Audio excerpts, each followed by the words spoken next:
Welcome to The Explainer. So today, we're diving straight into a seriously fascinating historical mystery. We're talking about the preservation of an ancient text, specifically the Qur'an, and how it managed to survive its earliest days. Based on the source material we're analyzing today, we are going to look closely at the historical environment of pre-Islamic Arabia, their scribal traditions, and the exact, highly specific methods used during the prophetic era to record and protect this massive text. If you're into history, linguistics, or honestly just really good organizational systems, you are going to find this explainer incredibly interesting. Okay, here's our game plan for today. We'll start with literacy in ancient Arabia, move on to the descent of revelation, then check out the scribes and their unusual materials, and finally wrap up with the dual protection system. But right off the bat, I want to pose this central question to you. How exactly did a text with over 6,000 verses survive the 7th century without a single alteration? I mean, just wrap your head around the sheer scale of that challenge for a second. We are talking about a time centuries before the printing press, in a really harsh desert environment, over a span of decades. How does a massive corpus of information not only survive, but remain completely, 100% intact? Well, let's find out. All right, part 1, literacy in ancient Arabia.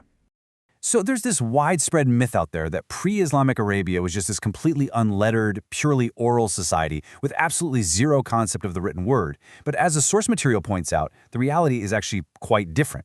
While it's true the majority of the population might not have been formally educated, specific literate elements, highly skilled scribes, and writing tools were absolutely present in their society. The text actually notes that the Arabic polytheists were entirely familiar with paper, books, and even the practice of writing down everyday loan transactions.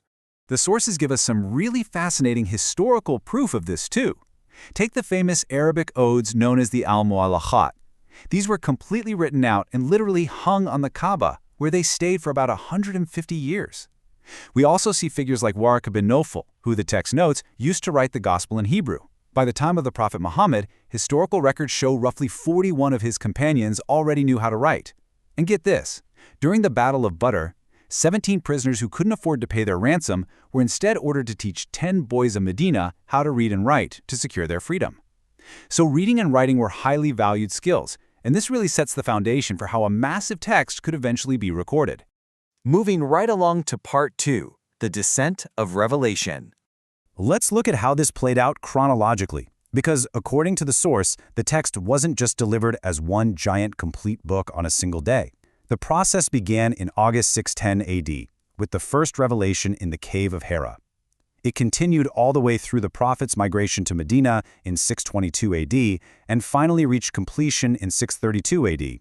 That is an intermittent delivery spanning an incredible 23 years. You can imagine how this long stretch made preservation a completely monumental challenge.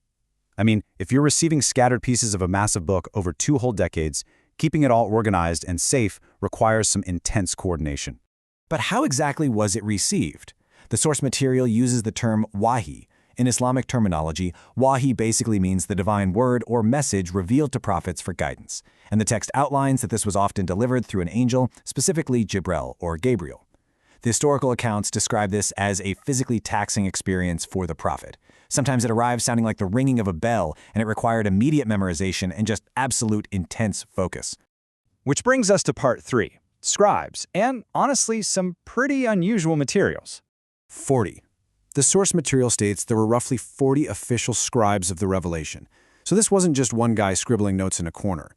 This was a massive, highly coordinated official team effort dedicated entirely to capturing the spoken word in real time over that entire 23-year period. And we're not talking about nobodies here. Among those roughly 40 individuals were some of the most prominent figures in early Islamic history. We're talking Abu Bakr, Umar, Uthman, and Ali, who, by the way, would all go on to become prominent leaders. There was also Zayd ibn Thabit, a famously meticulous scribe who lived right in the Prophet's neighborhood and would be called up immediately the second a revelation occurred. But here's the really wild part. What were they actually writing on? They obviously didn't have a modern office supply store down the street. They used whatever durable, natural materials they could get their hands on at a moment's notice.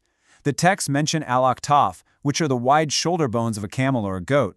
They used al-usab, the wide part of date palm branches.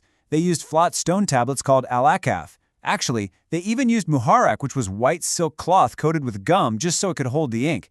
It is genuinely fascinating to picture this highly coordinated team rushing to transcribe complex theology onto camel bones and flat stones. All right, our final section, Part 4, the Dual Protection System. The sources detail this intensely rigorous, step-by-step quality control loop. Step 1, the prophet receives the revelation. Step 2, a scribe like Zayd ibn Thabit is immediately called in to write it down on one of those crazy materials we just talked about.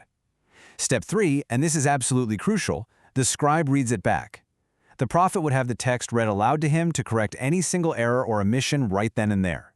And finally, Step 4, once verified, the text was given out to the public for wider copying and intense memorization. This immediate feedback loop is what ensured absolute, verified accuracy right at the point of origin. And you know, they weren't just scribbling down random fragments and tossing them into a giant pile to sort out later. The source material emphasizes that the arrangement of the text was tawqifi, meaning divinely ordained. When a new verse was revealed, the prophet didn't just dictate the words, he dictated its precise location. He'd tell his scribes, for example, to place a specific new verse directly after a certain verse in a specific chapter. They were actively building this highly structured, meticulously indexed codex piece by piece over 23 years. But honestly, the physical writing was just half the equation. Consider this striking quote from a hadith presented in our sources. "Preserve and adhere to the Qur'an. By the one in whose hand is my soul, it is more likely to escape than camels tied with ropes." This powerfully illustrates the intense cultural and religious emphasis placed on active, constant oral memorization. The text was never meant to just sit quietly on a shelf. It was meant to be actively recited, reviewed, and deeply ingrained in the memory of the entire community, day in and day out. So here is the absolute crucial takeaway. The double protection system. The Quran survived the 7th century without alteration because it literally did not rely on a single point of failure. It was preserved simultaneously in the hearts of thousands of people through rigorous oral memorization and physically in book form through highly coordinated, verified transcription. If a physical page was lost, 1,000 human memories could replace it. If a human memory faltered, the verified physical text was right there to correct it. Which kind of leaves us with a wild thought to ponder today. We live in an era where massive amounts of digital data can just vanish in a second because of a corrupted hard drive or a quick power failure.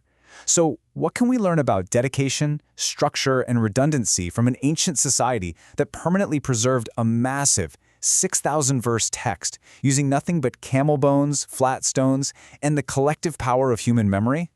It is truly a remarkable feat of historical preservation.